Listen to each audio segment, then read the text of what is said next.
Access denied.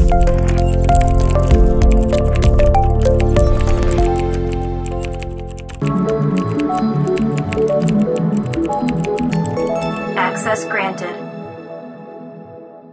नमस्कार मित्रांनो, प्रॉस्परटेक YouTube चॅनलमध्ये मी हर्षल आपलं स्वागत करतो. मित्रांनो, मागच्या व्हिडिओमध्ये आपण डू व्हाईल लूप बद्दल माहिती बघितली. जर तो व्हिडिओ तुम्ही बघितला नसेल तर वरती आय बटनावर क्लिक करून तुम्ही तो व्हिडिओ बघू शकता. तसंच आतापर्यंत आपण सगळ्या प्रकारचे कंडिशनल स्टेटमेंट बघितले. मग त्याच्यामध्ये इफ असेल, स्विच केस असेल, फॉर लूप असेल, व्हाईल असेल, डू व्हाईल असेल, सर्वांबद्दल आपण माहिती बघितली. आज आपल्याला कंटिन्यू आणि ब्रेक या दोन स्टेटमेंट बद्दल माहिती घ्यायची. ब्रेकचा वापर आपण स्विच केस मध्ये बघितला होता. तसंच कंटिन्यू चा वापर आपण कसा करू शकतो ते आपल्याला आज बघायचं आहे. चला तर मग सगळ्यात आधी आपण एक फाईल बनवू. न्यू फाईलला आलो. फाईलला नाव दिलं आपण कंटिन्यू आणि ब्रेक .html अशी आपण एक फाईल बनवली. इथं आल्यानंतर आपल्याला काय करायचं आहे तर मला 1 पासून तर 10 पर्यंतचे नंबर प्रिंट करायचे असं आपल्याला प्रोग्राम लिहायचा आहे. मग त्यासाठी आपण काय करणार तर आपण एक व्हेरिएबल बनवला, let x equal to prompt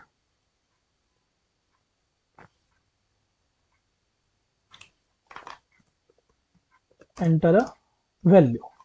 ज्यावेळेस जावास्क्रिप्ट यूज करतो HTML च्या आतमध्ये तर आपल्याला स्क्रिप्ट टॅग घ्यावा लागतो. या ठिकाणी आपण देणार स्क्रिप्ट आणि मग ह्या लेटेक्सला आतमध्ये टाकून देऊ. व्हेरिएबल बनवला आपण एक्स नावाचा आणि प्रॉम्प्ट बॉक्स घेतला ज्याच्यामध्ये आपण व्हॅल्यू एंटर करणार. 10, 20, 30 जो काही नंबर एंटर करणार तोपर्यंत आपला लूप कंटिन्युअसली फिरला पाहिजे. आणि हा प्लसचा वापर याच्यासाठी केलाय का आपण इथं पार्सिंग करतोय, कारण की डेटा जो आहे तो स्ट्रिंग मध्ये असतो त्याला आपल्याला नंबर मध्ये कन्वर्ट करण्यासाठी. इतकं झाल्यानंतर या ठिकाणी आपण एक फॉर लूपचा वापर केला. For i equal to 0, i less than equal to x आणि i plus plus increment. I ची व्हॅल्यू जर 1 असेल आणि ती x पेक्षा कमी असेल तर व्हॅल्यू इन्क्रीमेंट झाली पाहिजे असं आपण इथं लिहिलंय थोडक्यामध्ये. मग आपण काय केलं या ठिकाणी डॉक्युमेंट डॉट राईट इथं आपण ह्या आयला प्रिंट केलं. प्रोग्रामला रन केलं. इथं व्हॅल्यू टाक, समजा आपण 10 दिला x ची व्हॅल्यू. तर बघा 1 पासून तर 10 पर्यंत हा लूप फिरला. आता आपल्याला काय करायचंय, हा लूप जर फिरला तर हा लूप कसा वर्क करतोय तर आता इथं काय होतंय आपण एक व्हॅल्यू एंटर करतोय x ची. जी काय व्हॅल्यू आपण एंटर करतोय ती या ठिकाणी येते आणि i ची व्हॅल्यू आपली 1 आहे. इथं कंडिशन चेक होते. कंडिशन जर ट्रू असेल तर ब्लॉकचा आतमधला कोड हा एक्झिक्यूट होतोय. त्याच्यामुळे तो 1 पासून तर 10 पर्यंत आपला लूप्स कंटिन्यू फिरतोय. मग पहिलं इटरेशन असं होतंय, मग त्याच्यानंतर दुसरं, मग तिसरं. मग समजा आपल्याला असं वाटलं की हे इटरेशन होत असताना एखादं मधलं इटरेशन मधला लूप आपल्याला स्किप करायचं असेल किंवा त्याला जम्प करायचं असेल त्यासाठी आपण कंटिन्यू स्टेटमेंटचा वापर करतो. आता बघा मी काय केलं या ठिकाणी एक इफ घेतला. इफ आय इक्वल इक्वल 2 दिला. ज्यावेळेस आय इक्वल 2 असेल तर काय झालं पाहिजे तर हे कंटिन्यू स्टेटमेंट कॉल झालं पाहिजे. कंटिन्यू. आता इथं काय होणार 1 प्रिंट होईल, त्याच्यानंतर डायरेक्टली 3 प्रिंट होणार, 2 प्रिंट नाही होणार, कारण की तो कंटिन्यू मुळे तो लूप स्किप होणार आपला. हे बघा इथं आलो, इथं मी व्हॅल्यू एंटर केली 10, ओके केला. हे बघा आउटपुट काय आलं 1 2 1 नंतर डायरेक्ट 3, मग 4 5 6 7 आणि स्किप केलं.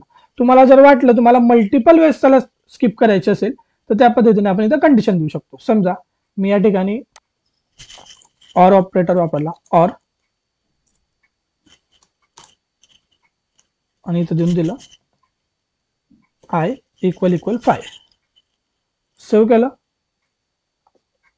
रिफ्रेश केलं, व्हॅल्यू टाकली 10. हे बघा 2 पण स्किप झाला आणि 5 पण स्किप झाला. या पद्धतीने अशा वेळेस आपल्याला जर आपल्याला काहीतरी वर्क परफॉर्म करायचं असेल तर आपण यूज करतो कंटिन्यू स्टेटमेंट. याचा उलट दुसरा असतो तो म्हणजे ब्रेक. आता ब्रेक काय करतो तर हा काय करतो तेवढी स्टेप स्किप करतो. ब्रेक काय करतो तिथून आपला एंटायर लूप आपण त्याला तिथून तो ब्रेक करून देणार. बघा आता समजा मी या ठिकाणी यूज केलं ब्रेक, सेव्ह केलं, आउटपुट चेक केलं, इथं दिला आपण 10, ओके केलं. हे बघा एकच प्रिंट झाला कारण की 2 पासून एंटायर लूप त्याने ब्रेक केला. यासाठी आपण या ब्रेकचा वापर आपल्याला करता येत असतो. हे असतं आपलं कंटिन्यू आणि ब्रेक स्टेटमेंट.